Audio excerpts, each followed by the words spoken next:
Hello, how y'all doing? I'm going to talk to you today about the crate challenge. Now, this is a warning. Now, when I saw that at first glance, I knew that it was dangerous. I mean, there's no other word for it than just dangerous. That's the only word for that stunt. It's dangerous. I knew it was dangerous when I first saw it. Now, I know something about balance. I really do. I know something about balance and, what it takes to do certain things. Now, when I was in high school in ninth grade, I couldn't do any of the flips and walkovers that the teacher required. Why? Because I was a poor Appalachian girl and I didn't have the training. Mother could not afford to take us to any of these schools for gymnastics, and actually we shouldn't have been doing these type of stunts in gym class anyway. Walkovers, handstands, we shouldn't have been doing it because nobody had the training, okay, but I sure didn't.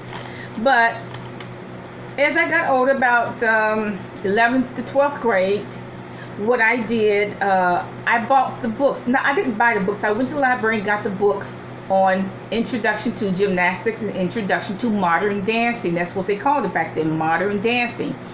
I read both of the books, did everything from cover to cover. Now, like I said, it was an introduction. Okay, that's what the books were. I followed the instructions, the stretching instructions, the balance instructions, because that's what you have to do before you even do any of those so-called tricks. You have to stretch your muscles. You have to balance. You have to balance. So I went through the books, and by the time I finished the books, I could split, I could do a handstand, and I could do a walkover, and I could do a few other forward roll, backward roll. I could do a few things after I read those books.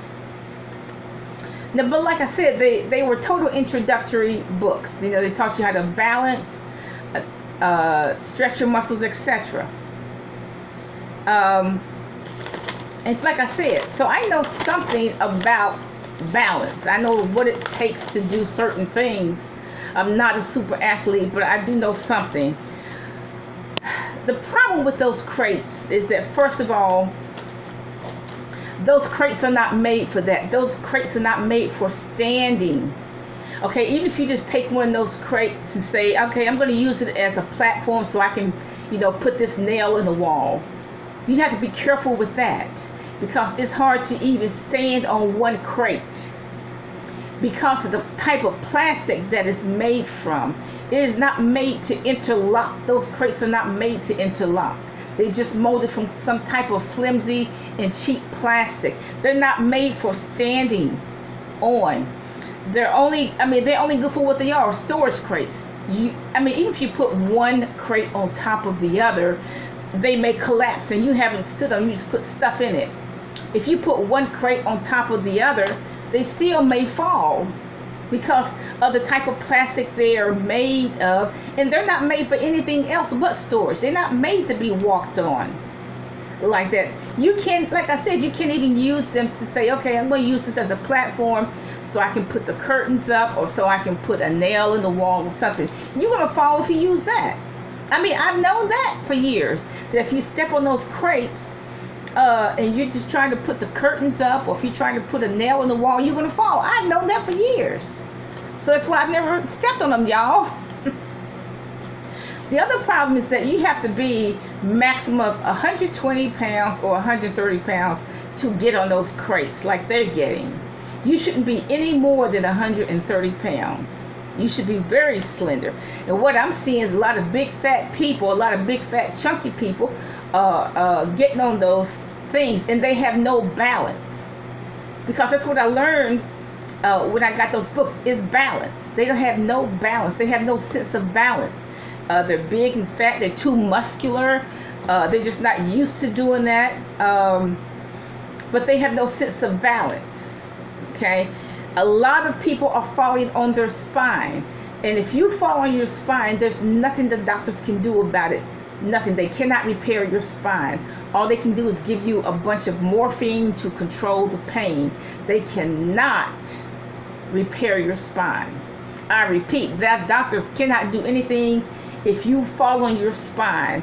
Whether you fall on your spine from a rooftop while you're trying to clean the gutters, or whether you fall on your spine from these crates, the doctors can't do anything if your spine is hit with such force that you are paralyzed from the neck down. Or if you're not paralyzed, the doctors can't do anything about that pain except to give you morphine. They cannot repair your spine. I know it's a lot of people are falling on the back of their head. They're falling back here. That could be either death or paralysis. Take your pick. When you fall on the back of your head like that, the way they were doing, you're either going to die, or you're going to be paralyzed from the neck down. You take your pick. Now, that could be instant death if you fall on your back like that, because you're landing with such force. You're landing with a whole lot of force. You're going from what, 1 or 2 steps, and you're landing a lot of force on your back. Bam!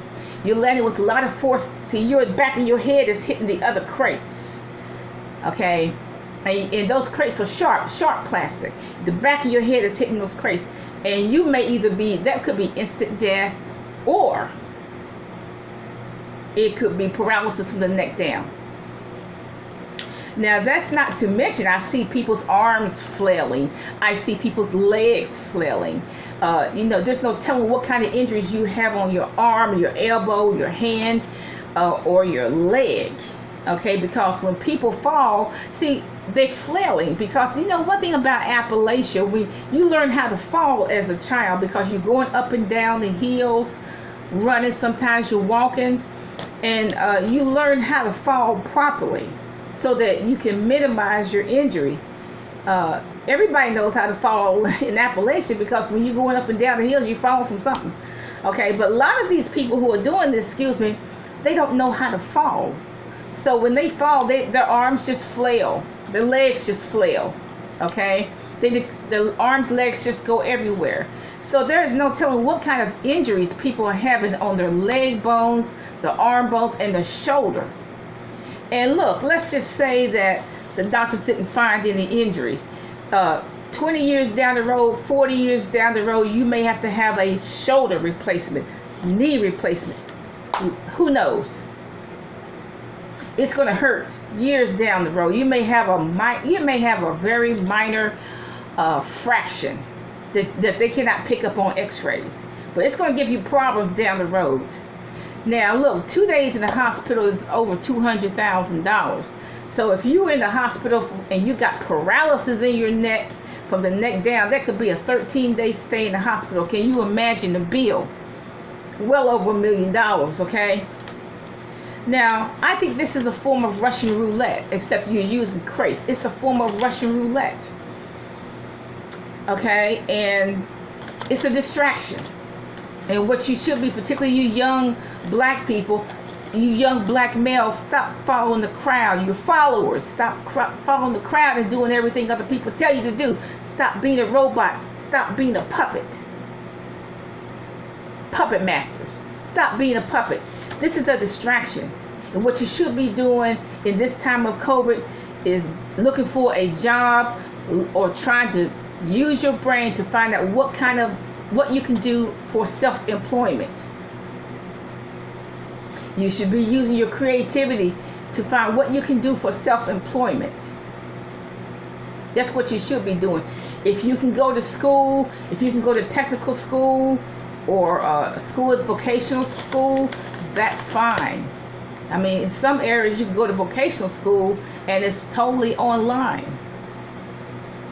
So that's what you should be using your time for, not this foolishness. So I'm warning you about this crate challenge. It's very dangerous what you all do. And like I said, I know something about balance and weights and things like that because I studied it when I was young. Okay?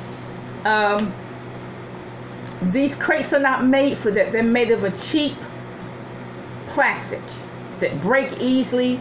The plastic is sharp, and when you fall, that plastic can just cut you. I've been scratched by that plastic a few times. That plastic can cut your arm.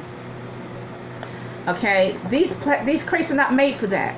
You should be less than 130 pounds. A lot of you don't have any balance. You don't have any flexibility, which makes it more dangerous.